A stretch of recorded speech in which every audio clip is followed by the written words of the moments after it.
Je me souviens très précisément du son de sa voix, pas parce qu'elle criait.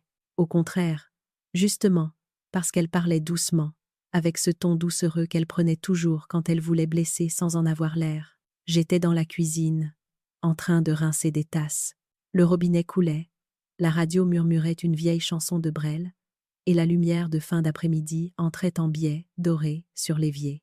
C'était un de ces instants banals où l'on croit que rien ne peut arriver. Mon petit-fils, Jules, était dans le salon, avec elle, ma belle-fille.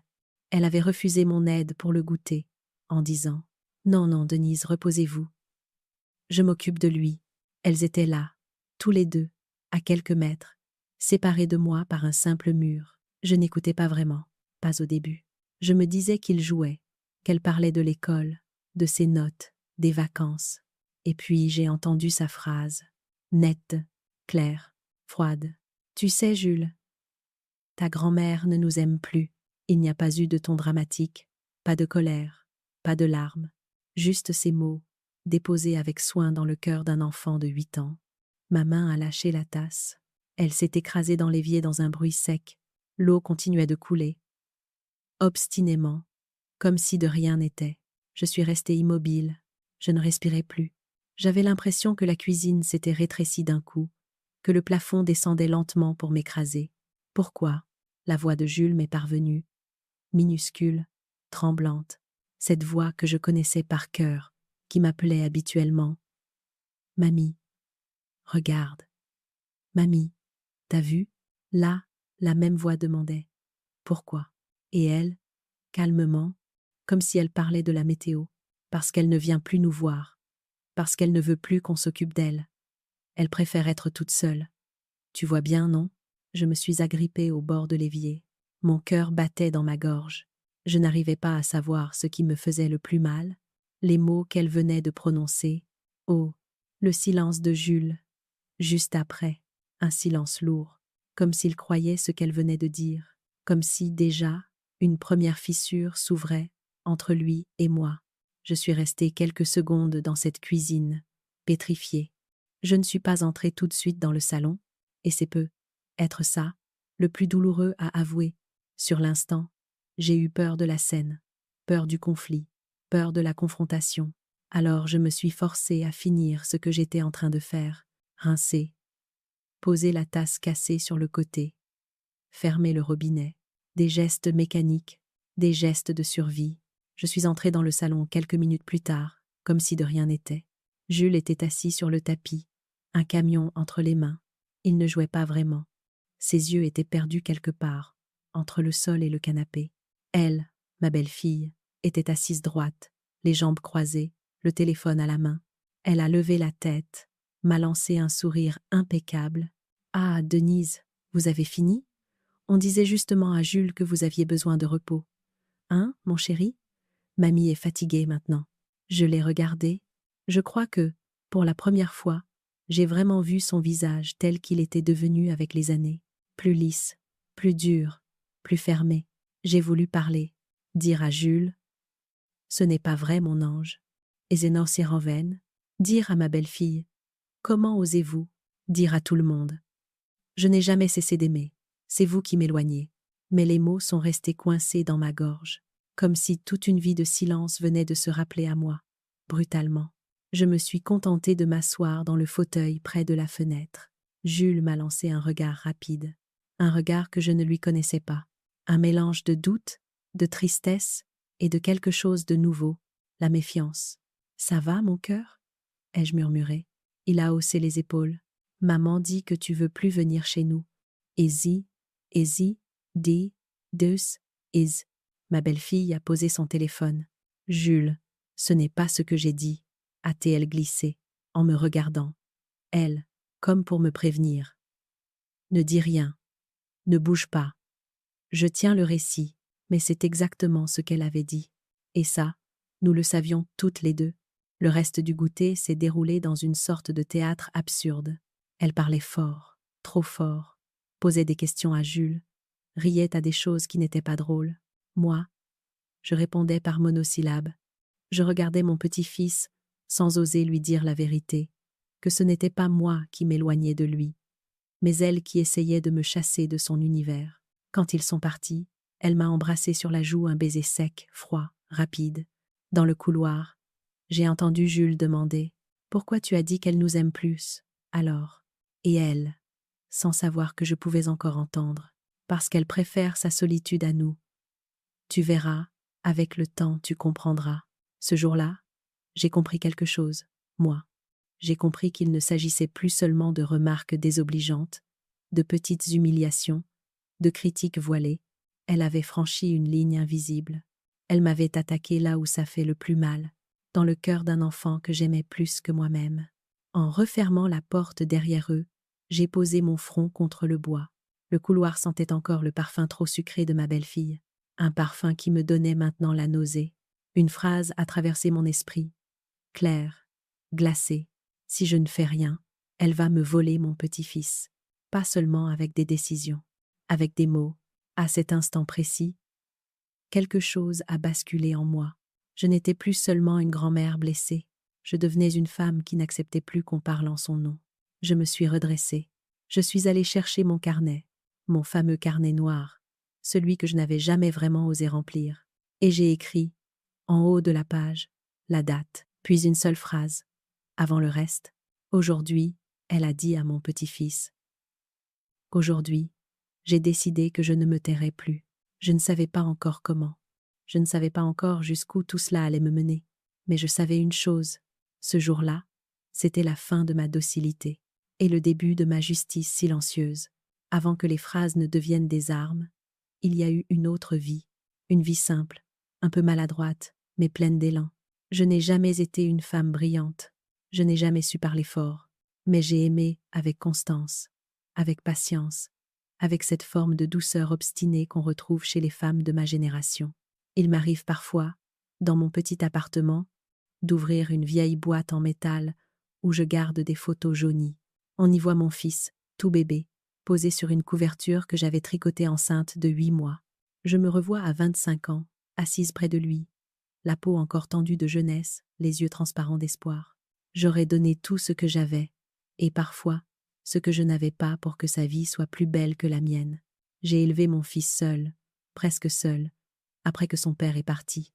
Parti n'est pas le mot exact, il s'est effacé, comme une tache d'encre qui s'estompe jusqu'à disparaître. Il n'a jamais été mauvais, juste absent.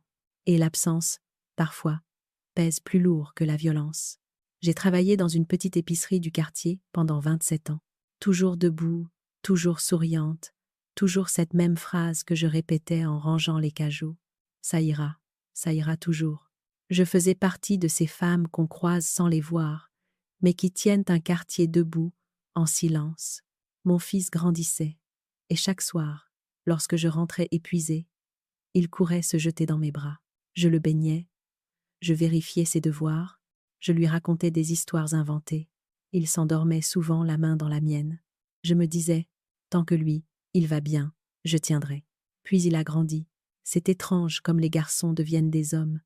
Un mélange d'éloignement et de tendresse, comme s'ils avaient peur de perdre leur enfance, en embrassant trop souvent leur mère.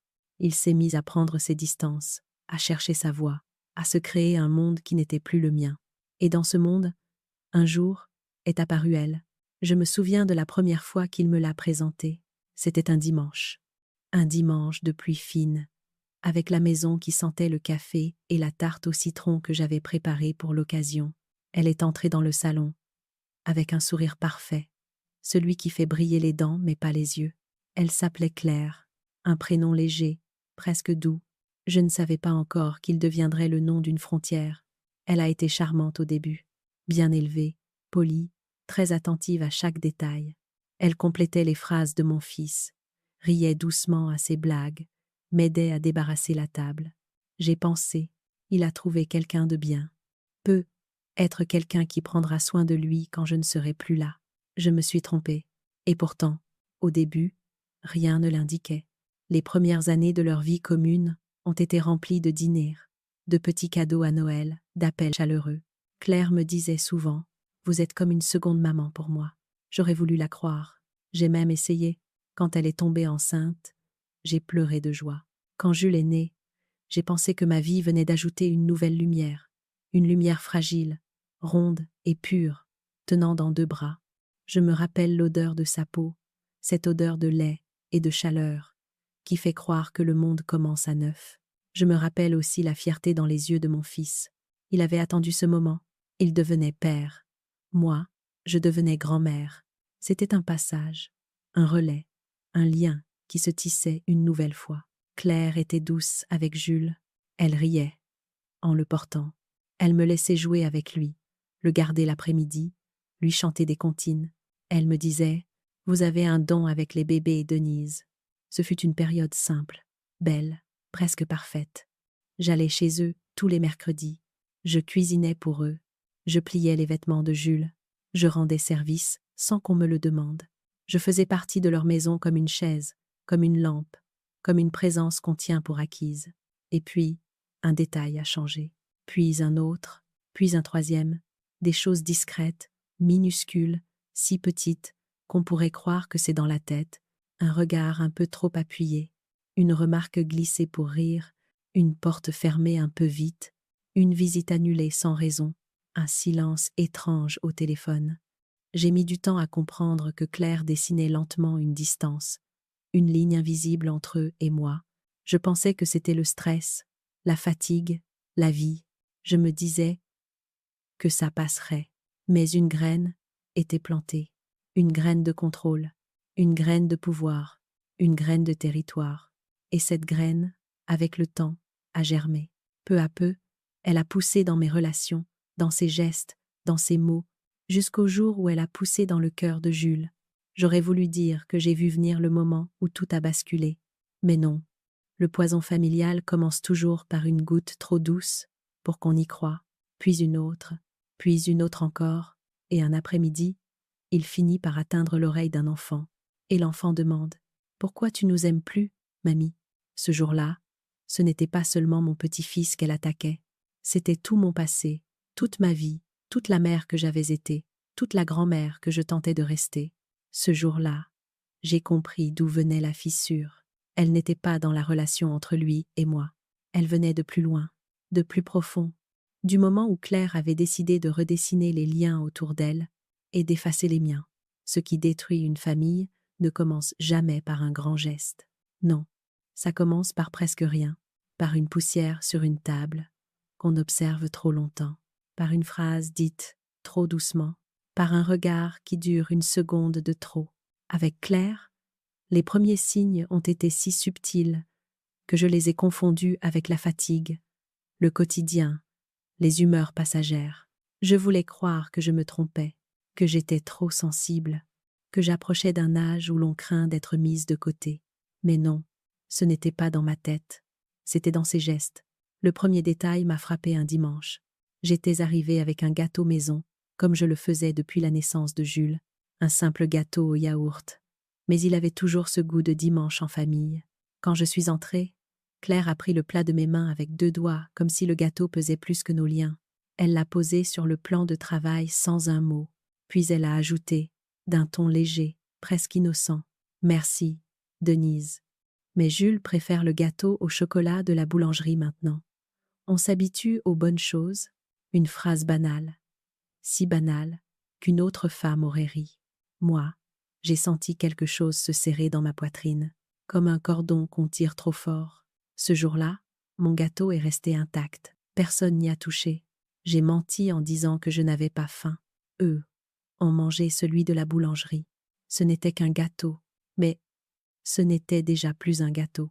C'était une place que je perdais à table. Un autre jour, alors que j'arrivais pour garder Jules, j'ai trouvé la porte entr'ouverte. J'ai toqué doucement, comme toujours. C'est Claire qui a ouvert, le téléphone coincé entre l'épaule et l'oreille. Elle m'a regardée comme si elle ne s'attendait pas à me voir. Pourtant, c'était elle qui m'avait demandé de venir. Ah, oui, entrez, Denise. Son regard a glissé de mon manteau à mes chaussures, comme si j'apportais de la boue, comme si ma simple présence dérangeait déjà. Puis elle a ajouté, d'une voix neutre, « Jules est dans sa chambre. Mais attention aux jouets, il vient de tout ranger. » Vous savez comment ils sont, les enfants d'aujourd'hui? J'ai senti la porte se refermer dans mon dos plus vite qu'avant. comme si elle voulait me contenir, me limiter, m'encadrer. Ce jour-là, Jules a joué, oui, mais il ne s'est pas collé à moi comme d'habitude. Il m'a regardé avec une réserve nouvelle, comme s'il devait choisir entre son amour pour moi et un espace invisible qu'elle venait de tracer autour de lui. Puis, il y a eu cette habitude nouvelle qu'elle a prise, replacer les objets que je touchais. Une tasse que je posais ici, elle la déplaçait là. Une serviette pliée, différemment, elle la refaisait aussitôt. Une peluche rangée dans le panier, elle la remettait sur l'étagère. À chaque fois, elle disait « Oh, ce n'est rien, Denise. Je suis maniaque. C'est plus fort que moi. » Mais les gestes étaient trop fréquents, trop précis, trop signifiants. C'était sa manière de dire « Ce n'est pas ta maison. Ce n'est plus ton territoire. » La première vraie humiliation a eu lieu un mercredi soir.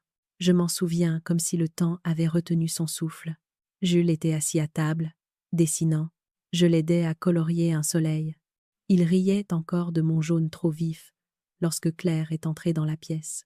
Elle a regardé la scène un moment, puis elle a dit, sèchement, « Jules, mets-toi un peu droit. Mamie te laisse faire n'importe quoi. » Comme si être joyeux était une faute, comme si être moi était une erreur. Jules s'est redressé immédiatement. Je l'ai vu se refermer, comme une fleur qu'on touche trop brutalement. Claire, elle, a ajouté, « Et puis, ne t'habitue pas trop. Mamie ne pourra pas toujours être là. Elle se fatigue vite. » Tu sais, à son âge, j'ai eu l'impression que la pièce se vidait d'air, qu'on m'arrachait quelque chose de vital. Là, devant l'enfant que j'aimais le plus au monde, je n'ai pas répondu pas ce soir-là. J'aurais dû, mais j'ai eu peur. Peur que ma parole crée un conflit qui retomberait sur Jules, peur d'être celle qui fait des vagues. Et cette peur, elle l'a vue, elle l'a sentie, elle l'a utilisée. Puis il y a eu les visites annulées. 1, puis 2, puis 3.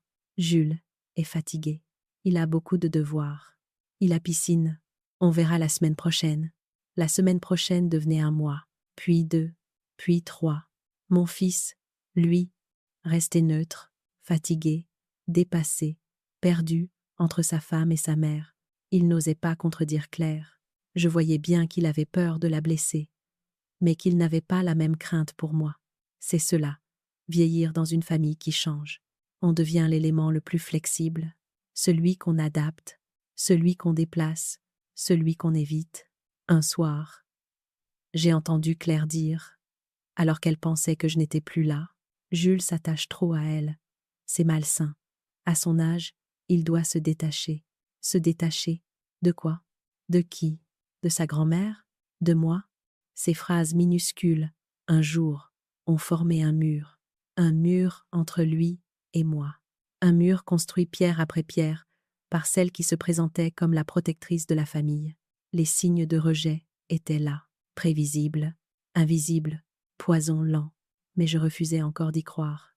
Je me disais, elle est stressée, elle a peur, elle veut juste que tout soit parfait. Je cherchais des excuses, encore et encore, jusqu'au jour où ce n'était plus possible, jusqu'au jour où elle a décidé de franchir une ligne sacrée, celle qui relie une grand-mère au cœur de son petit-fils. Et ce jour-là, elle l'a fait sans trembler. La goutte d'eau n'est jamais un événement tonitruant. Elle arrive toujours dans un moment banal, un instant de vie qu'on croyait routinier, puis soudain, tout bascule. Pour moi, cette goutte d'eau est tombée un vendredi de décembre à 16h30. Un froid sec traversait Dijon. Les vitrines scintillaient déjà de lumière de Noël. J'étais sortie acheter un jouet pour Jules, un petit train en bois, finement sculpté, qui me rappelait celui de mon fils quand il avait son âge. Je voulais le lui offrir le lendemain. Je me souviens avoir marché lentement sous les décorations, le sac du train serré contre moi, avec cette joie simple que seules les grands-mères connaissent. La joie de donner, sans rien attendre. J'avais prévu de passer à la maison de mon fils pour le voir 1 heure. Claire avait refusé la veille, encore un prétexte. Mais ce vendredi-là, elle m'avait envoyé un message. « Passe si tu veux. Jules sera réveillé. » J'y ai vu un signe d'apaisement. J'ai eu tort. En arrivant, j'ai entendu des voix dans le salon. Je n'ai pas frappé. La porte était entr'ouverte, comme souvent. Jules était là, assis sur le tapis, mais son visage était fermé. Je m'apprêtais à l'appeler quand j'ai entendu Claire chuchoter derrière lui, comme si elle voulait que cela passe pour une confidence. « Jules, tu comprends maintenant pourquoi mamie ne vient pas? Elle ne veut plus être avec nous. Elle préfère rester chez elle, toute seule. Ce n'est pas ta faute, mon chéri. C'est elle qui ne nous aime plus. » Cette fois, ces mots, je les ai entendus en face, et pas seulement à travers un mur. Ils m'ont traversé comme une lame froide. J'ai failli lâcher le sac du train. Jules a tourné la tête vers elle, les yeux brillants. Mais moi, je veux qu'elle vienne. Sa voix s'est cassée. Claire a approché sa main de sa joue. Je sais, mon ange, mais on ne peut pas forcer les gens à nous aimer. Elle me poignardait en disant cela, en face de mon petit-fils. Elle piétinait des années d'amour, de présence, de sacrifice. Elle me réduisait à une femme indifférente, incapable d'aimer, alors que j'avais aimé toute ma vie au point de m'oublier. Je suis entrée. Claire a sursauté. Ses yeux se sont arrondis. Elle ne m'attendait pas à ce moment précis. Ah, Denise, vous êtes déjà là. Déjà. Comme si j'étais arrivée trop tôt à ma propre condamnation. J'ai posé le sac sur la table. Avec calme. Un calme menaçant. Un calme de lave sous la pierre. J'ai entendu. Ai-je murmuré? Elle a croisé les bras, comme pour se protéger. Entendu quoi? Elle savait très bien. Je le voyais à sa gorge qui frémissait. Ce que vous venez de dire à Jules. Elle a pris un air offensé, presque outré. Je n'ai rien dit de mal. Je lui explique les choses. Vous ne venez plus. Il doit comprendre. Vous mentez. C'est sorti comme un coup sec. Je n'avais jamais utilisé ce ton-là avec elle. Jamais. Elle a blêmi. Pardon, j'ai avancé d'un pas. Mes mains tremblaient légèrement. Mais ma voix, elle, restait froide. J'ai toujours aimé Jules. Et vous le savez, ce n'est pas moi qui m'éloigne. C'est vous qui me tenez à distance, depuis des mois. Elle a levé les yeux au ciel, un geste qu'elle faisait souvent pour minimiser. Vous dramatisez comme d'habitude. Les personnes âgées exagèrent toujours. Une phrase, une seule phrase. Mais elle a suffi à briser quelque chose. J'ai senti une chaleur monter dans ma poitrine. Pas de la colère. Une forme pure de lucidité. J'ai regardé Jules, ses petites mains serrées sur son pantalon, les yeux embués, perdus entre deux mondes. Jules, ai-je dit doucement, je t'aime, depuis le premier jour, et je t'aimerai toujours. Il a baissé les yeux, et là, j'ai vu la blessure qu'elle avait plantée. Le doute, l'arme la plus cruelle qu'on puisse donner à un enfant contre sa propre grand-mère. Claire s'est interposée. Vous voyez, vous le mettez mal à l'aise, vous le culpabilisez, c'est pour ça que je dis que ce n'est pas sain. Puis elle a ajouté, d'un ton presque triomphant. D'ailleurs, nous avons décidé de limiter les visites. Pour le bien, être de Jules, le bien, être de Jules, comme une justification sacrée. Pour un acte de domination, mon cœur a fait un bruit sourd, comme une chute. Mes doigts se sont crispés sur la table. C'était cela, la goutte d'eau, pas seulement ces mots, mais la conviction soudaine que si je ne faisais rien aujourd'hui, elle allait m'effacer définitivement de la vie de mon petit-fils. Je me suis redressée, d'un mouvement lent, très lent. Claire, vous franchissez une ligne. Elle a éclaté d'un rire court. Quelle ligne? Vous n'avez plus votre mot à dire. C'est nous les parents, pas vous. Ce mépris-là, ce ton-là, cette certitude-là, j'ai senti mon cœur se durcir, se rassembler, se remettre debout. Très bien, ai-je dit simplement. Ni menace, ni colère. Un constat, un tournant. Puis j'ai tourné les talons, sans un mot de plus. Je crois que c'est la première fois que je l'ai laissé sans réponse. La première fois où le silence n'était pas une faiblesse, mais une promesse. En sortant de chez eux, l'air glacé de décembre m'a brûlé les joues. J'ai marché longtemps, le sac du petit train, toujours dans ma main. Je n'avais plus la force de l'offrir. Sous les lumières de Noël, j'ai murmuré, « Elle veut m'effacer. Elle veut qu'il me croie froide. Elle veut qu'il oublie d'où il vient. » Et quelque chose en moi s'est relevé, une force ancienne, profonde, que je n'avais pas convoquée depuis longtemps. La voix intérieure d'une femme qu'on a trop souvent sous-estimée. Assez. Ce soir-là, j'ai compris que je n'étais plus seulement blessée. J'étais prête à protéger Jules, prête à protéger ce qu'il me restait de dignité, prête à affronter ce que je refusais de voir. La goutte d'eau avait débordé. Maintenant, c'était à mon tour de parler, à ma manière, avec précision, avec mémoire, avec silence, avec loi. Cette nuit-là, après la scène du vendredi, je n'ai presque pas dormi. J'ai enlevé mon manteau sans vraiment sentir mes bras. J'ai posé le sac du petit train sur la table et je suis restée debout, immobile, comme si mon corps s'était figé autour d'un point douloureux. J'avais l'impression d'avoir froid jusque dans mes os. Je me suis fait un thé que je n'ai pas bu. J'ai allumé une petite lampe. La lumière jaune a glissé sur les murs comme une caresse, mais rien en moi ne se détendait. J'ai marché d'un bout à l'autre du salon, encore et encore, comme si bouger pouvait empêcher mes pensées de me rattraper. Elle a dit à Jules que je ne les aimais plus. Elle a dit que je n'avais plus ma place. Elle a dit que je n'étais plus saine. Elle a dit tant de choses que je n'ai pas corrigées. Chaque phrase revenait comme une vague qui se brise au même endroit, exactement là où ça fait mal. Vers minuit, j'ai pris mon carnet noir. Je l'ai ouverte à la première page libre. J'ai écrit la date, lentement, comme si chaque chiffre devait me donner du courage. Puis j'ai noté, aujourd'hui, j'ai vu le regard de Jules changer, et c'est cela qui m'a brisé. Pas les mots de Claire, son regard à lui. Je me suis arrêtée. J'ai laissé ma main reposer sur le papier. J'ai senti mes doigts trembler un peu. Le regard d'un petit-fils, c'est quelque chose de sacré. C'est un miroir sans mensonge, un lieu où l'on existe encore, même si le monde vous oublie. Quand Jules avait 4 ans et qu'il prononçait encore mal les R, il disait « Mamie, t'es ma maison ». Ce soir-là, pour la première fois, j'ai compris que Claire voulait me retirer cette place. Pas par jalousie, non. C'était plus profond, plus sombre. Elle voulait que Jules n'ait qu'un seul univers, le sien, sans fuite possible, sans autre modèle, sans autre attache. Je me suis assise dans mon fauteuil, dos droit, les mains posées sur les accoudoirs. Je sentais une fatigue étrange, une fatigue qui venait du cœur, pas du corps.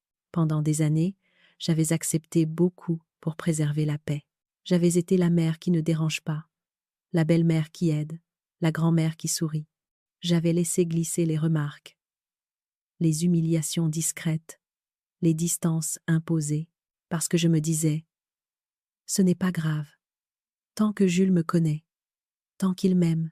Je ne savais pas encore que l'amour d'un enfant pouvait être manipulé, tordu, coloré par les mots d'un adulte mal intentionné.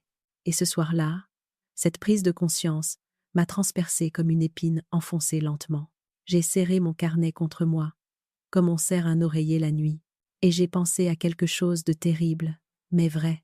Si je ne fais rien, je ne serai plus qu'un souvenir flou dans sa tête, un souvenir altéré, un souvenir raconté par quelqu'un d'autre. Vers 2 heures du matin, j'ai éteint la lumière. Je me suis couchée, mais mes pensées, elles, restaient debout. Je revoyais chaque scène des derniers mois, les visites annulées, les remarques insidieuses, les sourires faux, les gestes contrôlés, les regards de Claire sur moi, comme si j'étais une intruse dans une maison que j'avais pourtant contribué à bâtir en élevant mon fils seul. Je revoyais Jules, qui se recule légèrement. Jules, qui demande « Pourquoi tu viens plus ?» Jules, qui ne se jette plus dans mes bras. Jules, qui regarde d'abord sa mère avant de me répondre. C'est cela, surtout, qui m'a empêché de dormir. Cette lente transformation, jusqu'au mensonge ultime. Ta grand-mère ne nous aime plus. Je me suis redressée brusquement. Mon cœur cognait, comme si une force nouvelle s'était réveillée d'un long sommeil. Je me suis levée, allumant de nouveau la lampe. J'ai repris mon carnet, et j'ai écrit une phrase que je n'avais jamais osé écrire, ni même penser. Je ne suis pas seulement blessée, je suis en danger. Et lui aussi, le reconnaître, m'a fait l'effet d'un choc. Mais un choc nécessaire, une vérité dure, mais salvatrice. Parce qu'au fond, ce n'était pas seulement ma relation avec Jules qu'elle tentait de détruire, c'était ma crédibilité, ma place, ma voix, mon existence même dans cette famille. Et si je n'agissais pas, Claire continuerait, elle continuerait, jusqu'à ce que Jules ne me voie plus comme sa grand-mère, mais comme un obstacle, comme quelqu'un de lointain, étranger, indigne d'amour. Je ne pouvais pas laisser cela arriver, pas une deuxième fois. pas après avoir déjà perdu son père, mon fils, à l'emprise silencieuse qu'elle avait exercée sur lui. Cette nuit blanche m'a transformée. Pas en guerrière, je n'ai jamais eu le tempérament pour la guerre, mais en femme lucide, en femme qui comprend enfin que la paix ne se protège pas en baissant la tête, mais en relevant la sienne. Au petit matin, quand le soleil a posé une première ligne dorée sur le tapis, j'étais debout. Je n'avais pas dormi une seule minute, mais mon esprit n'avait jamais été aussi clair. Je savais ce que je devais faire. Pas une vengeance, pas une scène de colère, pas un affrontement frontal. Non, une construction, une stratégie, une vérité qui se prépare. J'ai refermé le carnet. J'ai murmuré. Cette fois, c'est moi qui vais parler, mais à ma manière. Et dans le silence neuf de cette aube-là, j'ai su que la femme qui allait se lever aujourd'hui n'était plus la même que celle d'hier. Le matin suivant, après la nuit blanche qui m'avait traversée comme un orage, je me suis levée avec une clarté presque inquiétante. Je n'étais pas reposée, mais j'étais décidée. Mon corps tremblait un peu, comme s'il découvrait sa propre résistance. Mais mon esprit, lui, était ancré. Ce n'était pas un matin ordinaire. C'était le matin où je cessais d'être spectatrice, où je devenais l'auteur. J'ai commencé par le plus simple, faire du café. Un café plus fort que d'habitude. Je l'ai bu debout, devant la fenêtre, en regardant les passants marcher vite, emmitouflés dans leurs manteaux. Je me suis dit que chacun d'eux portait un combat invisible. Le mien allait enfin devenir visible à moi-même. J'ai posé mon carnet noir sur la table. Je l'ai ouvert à la dernière page écrite. Puis j'ai tourné la page. J'ai écrit en haut, en lettres droites et fermes, plan de vérité, chronologie, témoignage, preuve, loi. Je n'avais jamais écrit ce mot-là pour moi. À loi. La première étape fut d'appeler mon médecin. Docteur Favier, c'est Denise Delmas. Est-ce que je pourrais avoir une attestation? Pas longue. Quelque chose qui dit simplement que ma santé est bonne. Danseuse. Danseuse. Il y eut un silence, puis sa voix, attentive. Bien sûr, Denise. Vous pouvez passer à 16 heures. Vous allez bien? J'ai hésité à répondre. Puis, j'ai dit simplement, je vais faire en sorte d'aller bien. Quand j'ai raccroché, j'ai senti une chaleur douce dans ma poitrine. Une première pierre venait d'être posée. Ensuite, j'ai sorti toutes mes boîtes, mes enveloppes, mes cahiers. Pendant des années, j'ai été de celles qui classent tout. Factures, certificats, courriers. Ma manière peut être de mettre de l'ordre dans une vie chaotique. Ce matin-là, cette habitude devenait une armure. J'ai trié méthodiquement les SMS où Claire annulait les visites, les messages où elle prétendait que j'étais fatiguée, les photos datées de moments où elle disait que je n'étais pas venue, les relevés qui montraient que j'avais contribué financièrement à la garde de Jules pendant des années, les cartes et dessins de Jules avec « Mamie, je t'aime » écrit dessus. Chaque document semblait murmurer. Tu n'es pas celle qu'elle décrit. La vérité est là. Tu peux la montrer. J'ai créé une pochette grise. Sur la couverture, j'ai collé une étiquette écrite au feutre. Dossier, Jules Vérité. J'ai rangé les feuilles dedans, une par une, comme on range des morceaux de soi-même. À 14 heures, je suis sortie rejoindre ma pharmacienne, une femme douce qui me connaît depuis 20 ans. Je lui ai dit que j'avais besoin d'une attestation confirmant ma lucidité et la régularité de mes traitements. Elle m'a regardé longtemps, puis elle a dit « Je ne sais pas ce que vous traversez, Denise, mais vous n'êtes pas seule. » Ces mots m'ont presque fait vaciller. Mais je me suis tenue droite. Elle m'a imprimé l'attestation. Je l'ai glissée dans la pochette grise. À 16 heures, je suis allée chez Dr Favier. Il a lu mon message de la veille. Il savait déjà. Il m'a examinée, posé quelques questions simples, mesuré ma tension, puis il s'est assis en face de moi, les mains jointes. Vous n'avez aucun trouble cognitif. Vous êtes autonome. Je vais écrire ça clairement. Il a ajouté, plus doucement. Vous savez, Denise, parfois, les familles projettent leur peur. Ça peut blesser profondément. Vous faites bien de vous protéger. J'ai hoché la tête. Je ne voulais pas pleurer devant lui. Quand j'ai quitté son cabinet, j'avais dans mon sac une preuve solide que Claire ne pourrait pas déformer selon son récit. Restait l'étape la plus délicate. Trouver un avocat. Je n'avais jamais mis les pieds dans un cabinet d'avocat. Je pensais que ce monde n'était pas fait pour les femmes comme moi, celles qui ont travaillé debout toute leur vie, celles qui parlent doucement, celles qui ne savent pas toujours se défendre. Mais j'ai cherché sur Internet, j'ai fait 3 appels, et finalement, une voix claire m'a répondu, Maître Lemaître, spécialisé en droit de la famille. De quoi avez-vous besoin, Madame Delmas? J'ai expliqué. Pas tout, mais le principal. Elle m'a écouté sans m'interrompre. Puis elle a dit, je peux vous recevoir demain à 10 heures. Apportez tout ce que vous avez. Nous verrons ensemble comment protéger votre lien avec votre petit-fils. Je n'ai pas répondu tout de suite. Ma gorge s'était serrée. Merci, ai-je murmuré. Le soir, en rentrant, j'ai mis la pochette grise sur la table. Je l'ai ouverte. Les documents étaient là, ordonnés, calmes, presque lumineux dans leur précision. J'ai posé mes mains de chaque côté. J'ai respiré profondément. J'ai pensé à Claire, à son ton sûr d'elle, à sa conviction que j'étais seule, vieille, inoffensive, qu'elle pouvait modeler Jules selon sa vision, qu'elle pouvait réécrire mon rôle dans sa vie. Et j'ai ressenti, pour la première fois, non pas de la peur, mais une forme de puissance tranquille, parce que la vérité, ce n'est pas une arme bruyante, c'est une lame fine, précise, silencieuse, et mon dossier, ce soir-là, était une lame. J'ai allumé une bougie, le parfum de cire chaude a rempli la pièce. Je me suis assise devant la fenêtre. Je me suis dit, ce n'est pas une vengeance, c'est une protection. Pour moi, pour lui, dans le silence doux de ma salle à manger, je savais que quelque chose venait de s'enclencher, quelque chose d'inévitable, quelque chose que je n'avais plus la force d'éviter. Demain, devant l'avocate, je ne serai pas une vieille femme fragile, je serai une grand-mère, une femme debout, et Claire, pour la première fois, ne pourra pas contrôler tout. Le jeu venait de changer. Le lendemain matin, j'ai quitté mon appartement tôt. L'air de Dijon était encore humide, chargé de cette odeur métallique des jours d'hiver. Je marchais lentement, la pochette grise serrée contre moi comme un talisman. Le ciel était pâle, presque blanc, et je sentais en moi un mélange étrange, une peur discrète et une force nouvelle, silencieuse mais solide.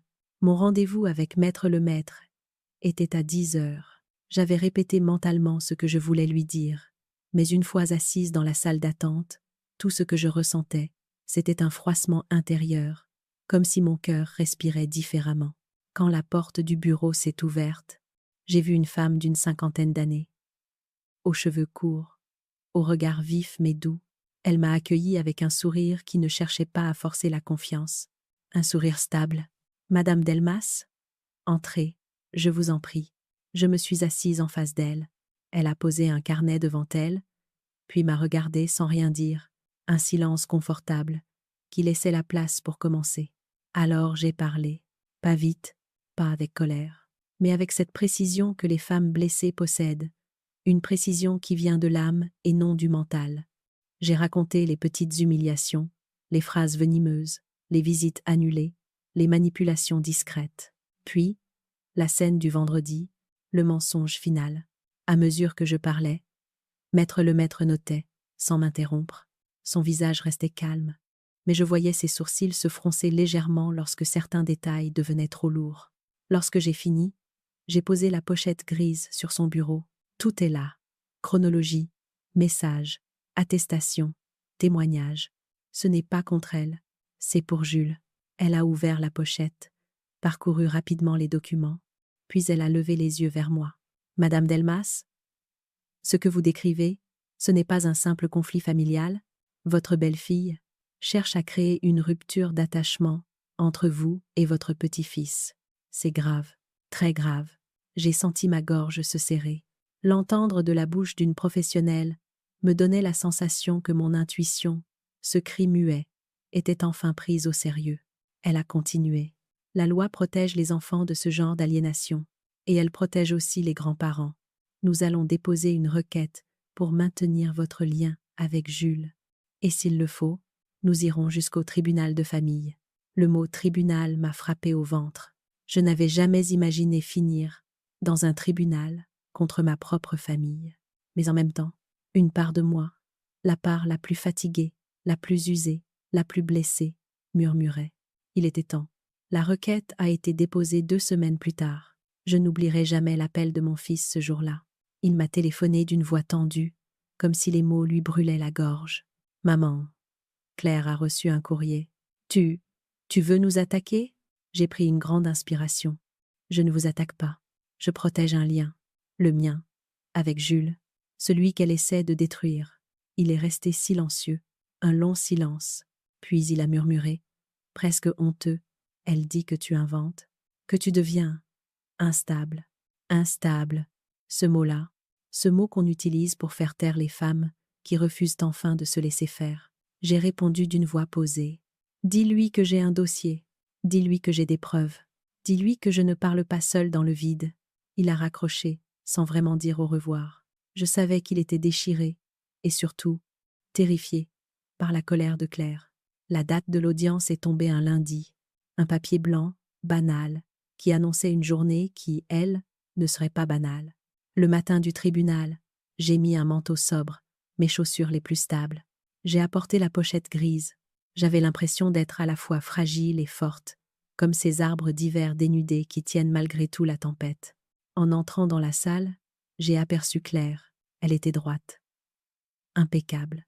Son visage fermé dans une expression outrée. Elle n'a pas dit bonjour. Elle a juste murmuré, assez fort pour que j'entende. Tu vas perdre, Denise. Personne ne te croira. Je l'ai regardée. Et pour la première fois depuis des mois, je n'ai pas ressenti de peur. Juste un calme absolu. L'audience a commencé. Le juge a demandé que chacun expose sa version. Claire s'est lancée dans un monologue bien rodé. Denise est confuse. Elle oublie. Elle perturbe le petit. Elle crée des tensions. Nos familles sont inquiètes. Un récit cousu de fils blancs, mais prononcé avec une telle assurance que je voyais les secrétaires prendre des notes sans sourciller. J'ai laissé parler. Laisser parler, c'est parfois laisser quelqu'un se piéger lui-même.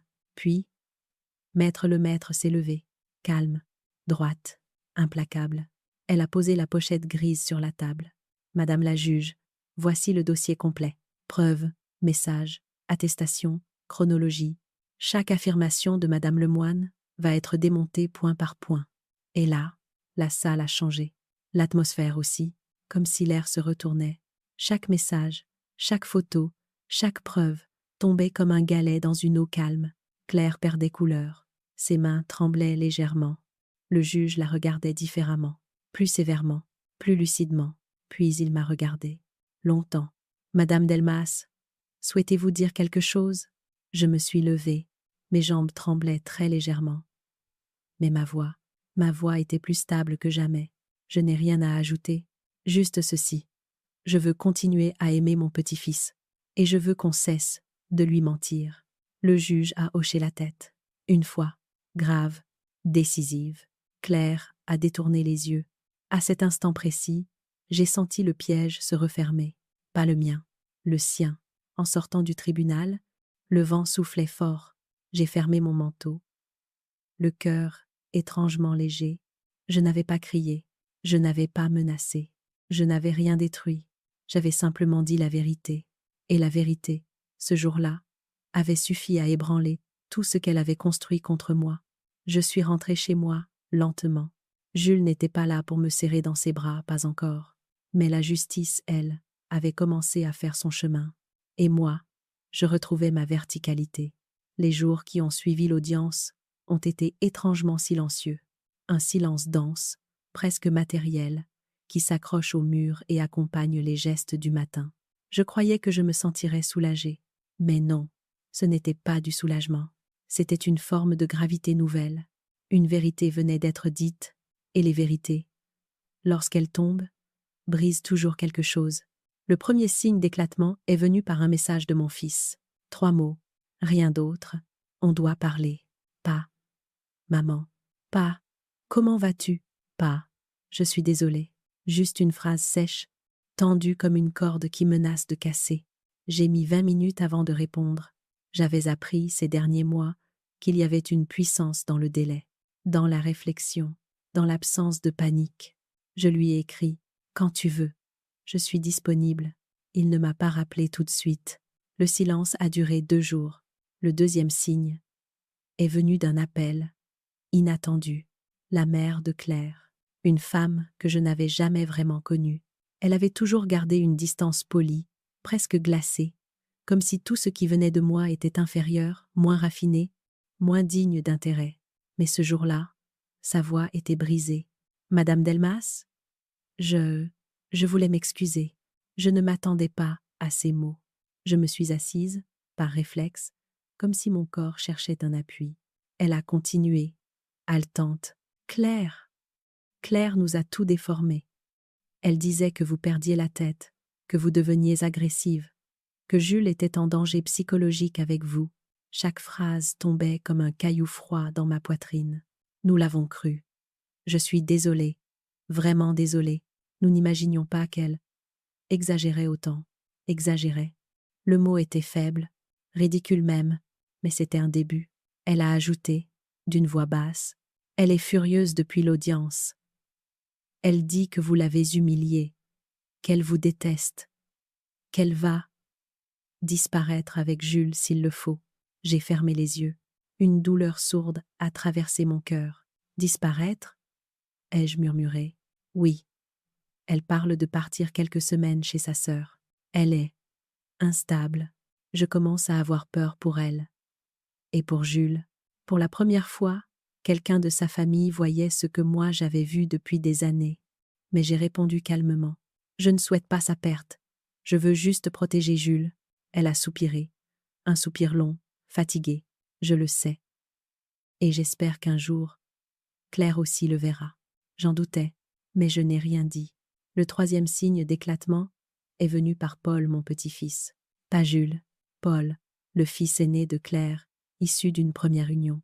Il m'a envoyé un message un soir. « Mamie Denise, on peut parler ?» Nous n'avions jamais eu une relation très proche, mais il avait toujours été gentil, respectueux. Je l'ai invité à venir. Quand il est entré, je l'ai trouvé changé, la mâchoire serrée, les yeux sombres, les épaules lourdes. « Maman ne va pas bien. » « Mathie, » il dit sans préambule. Je l'ai laissé parler. Il semblait garder ses mots en lui depuis des années.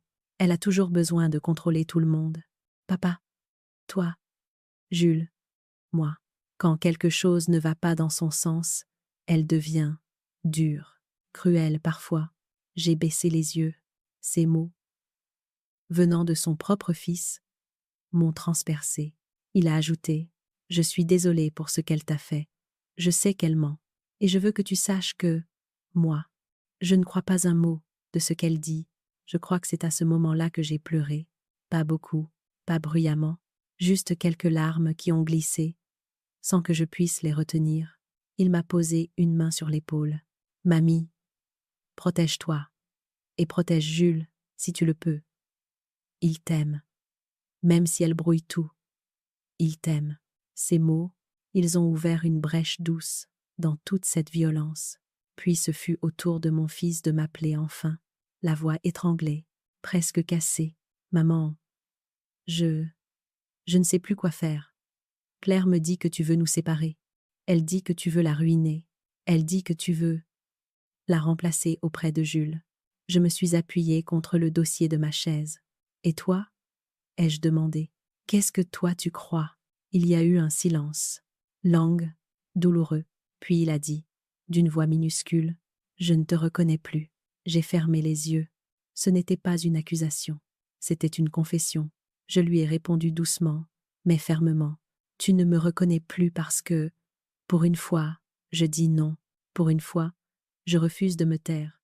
Pour une fois, je me protège. » Il n'a rien dit. Puis il a lâché. « Claire veut partir quelques semaines. Je ne sais pas si je dois y aller avec elle. » Je n'ai pas répondu. Je n'avais pas la place pour apaiser une femme qui me détruisait. Je n'étais plus celle qui rattrape, qui excuse, qui recolle. Il a répété, presque enfantin, « Je ne sais plus. » Je lui ai murmuré, « Alors reste. Reste avec toi-même. Reste avec ce que tu sais de vrai. Le reste, ce n'est pas à toi de le porter. » Dans les jours qui ont suivi, tout s'est fissuré. Claire a quitté la maison 1 semaine, puis 2. Mon fils a cessé de la suivre aveuglément. Les grands-parents maternels ont ouvert les yeux. Paul m'a envoyé un message chaque soir. Et Jules a demandé à me voir. Le système de Claire, si parfaitement construit, a commencé à s'écrouler, non à cause de mes mots, mais à cause de la vérité. La vérité calme, la vérité lente, la vérité patiente. Je regardais tout cela de loin, sans jubilation, sans vengeance, juste avec cette certitude douce amère. Quand un mur s'effondre, on ne danse pas sur les ruines, on respire simplement. Et pour la première fois depuis longtemps, je pouvais respirer. Le printemps est arrivé à Dijon plus vite que je ne l'aurais cru. Ou peut être est-ce, moi, qui ai mis du temps à voir les bourgeons éclore, trop absorbé par les ruines encore chaudes de l'hiver. Quoi qu'il en soit, un matin, en ouvrant la fenêtre, j'ai senti un parfum de renouveau, un air plus léger, chargé d'une promesse que je n'osais plus attendre. Ce n'était pas une victoire que je vivais, pas une revanche éclatante. C'était quelque chose de plus humble, plus doux, la reprise d'un souffle, un retour à moi-même. Les premières semaines après l'audience furent étranges. Je marchais dans ma propre vie, comme on marche sur un sol qui vient d'être refait, avec prudence, mais aussi avec curiosité.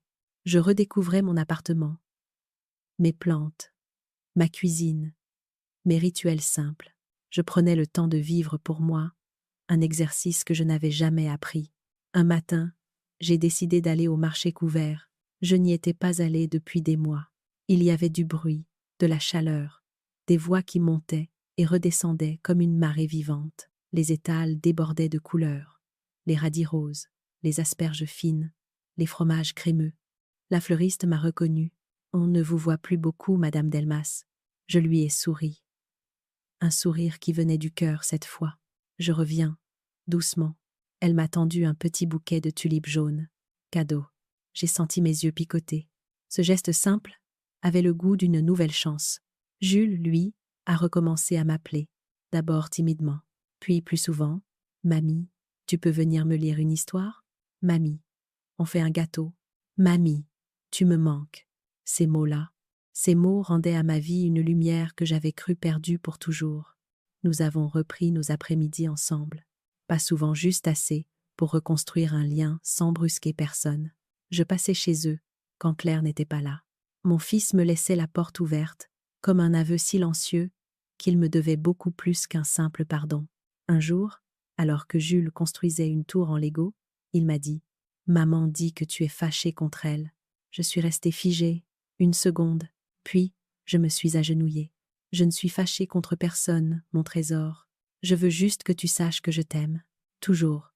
Il a hoché la tête, comme si cela lui suffisait pour comprendre. Les enfants n'ont pas besoin d'explications compliquées. Ils ont besoin de vérité douce. Avec le temps, j'ai commencé à sortir davantage. Je me suis inscrite à un atelier d'écriture dans la petite médiathèque du quartier. Il y avait là des femmes de mon âge, des hommes aussi, chacun avec leur histoire, leur solitude, leur humour. Lors de la première séance, l'animatrice nous a demandé « Pourquoi êtes-vous ici ?» J'ai répondu, sans réfléchir, pour apprendre à raconter ce que j'ai longtemps eu. Un murmure a traversé la salle, pas de jugement, juste une reconnaissance silencieuse, comme si chacun savait ce que cela signifiait. Écrire est devenu une manière de vivre, de respirer, de me redresser. Je notais tout, les gestes de Jules, les conversations brèves, les petites victoires, les faiblesses aussi. Tout cela formait un journal, un fil d'or que je tissais patiemment. Un après-midi, j'ai pris le train pour Beaune, juste pour voir les vignes. Le paysage défilait, vert tendre, ponctué de murets et de petites maisons en pierre. Je regardais tout cela avec une gratitude nouvelle. Je n'avais pas fui, je n'avais pas sombré, je n'étais pas devenue amère. J'avais traversé, et maintenant, je pouvais savourer des choses simples. Un café en terrasse, le soleil sur mes mains, le bruit des pas sur les pavés, le goût d'une tarte à la rhubarbe. Je m'étais retrouvée. Pas entière personne ne l'est jamais complètement, mais alignée, debout. Claire, de son côté, s'éloignait peu à peu. Elle ne venait plus au repas de famille. Elle répondait sèchement, puis pas du tout. Elle vivait dans la colère, comme dans une pièce trop étroite, dont elle refusait d'ouvrir les fenêtres. Mon fils, lui, oscillait entre loyauté et lucidité. Il venait me voir plus souvent. Il m'aidait pour les courses. Il restait assis dans mon salon pendant de longues minutes, silencieux, comme un enfant perdu qui ne sait plus où poser son cœur. Je ne le brusquais pas, je ne lui demandais rien. Je savais que la vérité met du temps à se déposer. Un soir, avant de partir, il m'a dit « Maman, tu n'as rien fait de mal. » Je commence à le voir. J'ai posé ma main sur la sienne. Je n'avais pas besoin de plus. Petit à petit, ma vie a recommencé à avoir un rythme doux, apaisé, presque neuf. Je faisais du crochet le matin, j'écrivais l'après-midi, je voyais une voisine pour le thé, Jules venait chaque mercredi, nous allions au parc, nous lisions, nous rions, et j'ai vraiment appris que la paix n'est pas quelque chose qu'on trouve, mais quelque chose qu'on construit, pierre après pierre, jour après jour, silencieusement. Je ne cherchais plus à être indispensable, ni parfaite, ni irréprochable. Je voulais juste être là, présente, stable, disponible pour la vie qui revenait petit à petit. Ce n'était pas une renaissance flamboyante, mais c'était une renaissance réelle, une renaissance solide, une renaissance à ma mesure. Et un soir, en fermant les volets, j'ai murmuré, j'ai survécu à tout cela. Maintenant, je vis, pour la première fois depuis des mois. Ces mots ne me faisaient plus peur, ils me faisaient du bien. L'été approchait, lorsque tout s'est enfin déposé, pas résolu. Non, les histoires de famille ne se résolvent jamais tout à fait, mais déposées, comme une poussière lourde qui finit par retomber, laissant derrière elle un sol plus clair, plus respirable. Je me souviens d'un soir précis, un soir où la lumière filtrait doucement entre les rideaux, où l'appartement baignait dans cette clarté dorée qui donne aux objets l'air d'avoir une âme. J'avais ouvert les fenêtres pour laisser entrer le vent tiède, celui qui sent la pierre chaude et les jardins de Dijon. J'étais assise à ma table, la même où j'avais pleuré, tremblé, écrit, trié des preuves, assemblé des fragments de dignité pour reconstruire ma verticalité. Et ce soir-là, pour la première fois depuis longtemps, je n'avais rien à trier, rien à redouter, rien à préparer. J'étais là, simplement. Dans le calme, Jules devait venir le lendemain. Il m'avait envoyé un message vocal dans l'après-midi. « Mamie, tu peux préparer le jeu des animaux, celui où je gagne toujours. » Sa petite voix, elle portait encore des restes de l'hiver, cette hésitation, dans sa manière de dire « Mamie », comme s'il avait fallu réapprendre à me nommer sans crainte. Mais elle portait aussi quelque chose de nouveau, une confiance revenue, une spontanéité retrouvée, une joie sans retenue. Cela suffisait à illuminer mon cœur, comme 1000 bougies.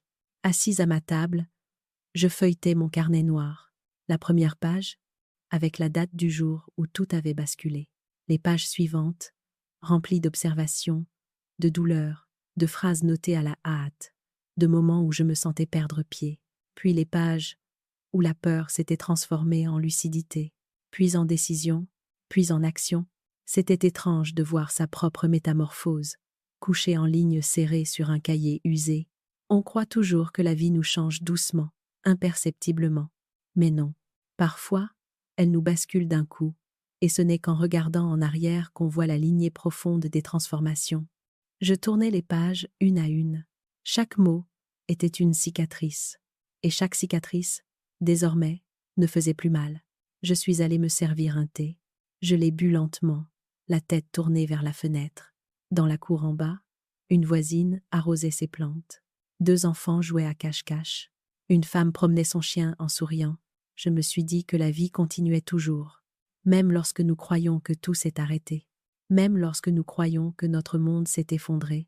La vie continue, parce qu'elle a cette obstination douce de vouloir renaître. Et moi, assise dans ma petite cuisine, je renaissais aussi. Mon fils, depuis quelques semaines, venait me voir plus régulièrement. Pas pour parler de Claire, pas pour régler des comptes, juste pour être là, dans le silence, 2 tasses de café posées sur la table et un long soupir partagé. Nous étions comme 2 voyageurs qui avaient pris des chemins différents pour franchir la même montagne et qui se retrouvaient enfin sur le même versant. Il m'a dit un soir, « Maman, merci de ne pas m'avoir forcé à choisir. Merci de m'avoir laissé le temps de comprendre. » Acquise, j'ai répondu simplement. Ce n'était pas à moi de te guider, c'était à toi de voir. Il avait baissé les yeux, comme un enfant pris en faute, puis il avait serré ma main. Je n'avais rien demandé de plus. Le pardon, ce n'est pas un acte flamboyant. C'est un fil discret qu'on retisse, un geste après l'autre. Quant à Claire, elle restait en retrait. Pas de réconciliation, pas de mea culpa. Juste un éloignement prudent, presque stratégique. Je ne nourrissais plus de colère contre elle. Je savais que certaines personnes vivent dans la peur de perdre leur pouvoir, leur contrôle, leur importance, et que cette peur les rend plus cruelles que vraiment mauvaises. Je n'excuse rien, je comprends simplement. Et cette compréhension-là, c'est une liberté. Ce soir-là, en fermant mon carnet noir, je me suis levée et je me suis approchée de la fenêtre. Le ciel prenait une teinte rosée. Les hirondelles dessinaient des courbes rapides dans l'air tiède. J'ai posé mes mains sur le rebord et j'ai laissé le vent caresser mes poignets. Je repensais à tout ce que j'avais traversé, les humiliations invisibles, le doute, le mensonge répété à un enfant, l'isolement, la peur, la colère silencieuse. Je repensais au tribunal, aux preuves, au tremblement de Claire, au regard du juge. Je repensais à Jules, qui retrouvait le chemin de mes bras. Et une chose m'a frappée. Je n'avais pas gagné contre elle. J'avais gagné contre ce qu'elle voulait me faire devenir. Une femme effacée, une femme brisée, une femme qui renonce, une femme qui se tait parce qu'elle croit que sa voix ne vaut rien. J'avais refusé cela, pas en criant, pas en écrasant, pas en humiliant, mais en me tenant droite, en rassemblant des preuves, en parlant calmement, en laissant le droit faire son chemin. La dignité, c'est cela, un fil qu'on tient, même quand tout semble vouloir le couper. Le soleil se couchait lorsqu'un sentiment profond m'a traversé, un sentiment de paix, mais une paix qui avait un prix, une paix construite sur le courage, la patience, la vérité.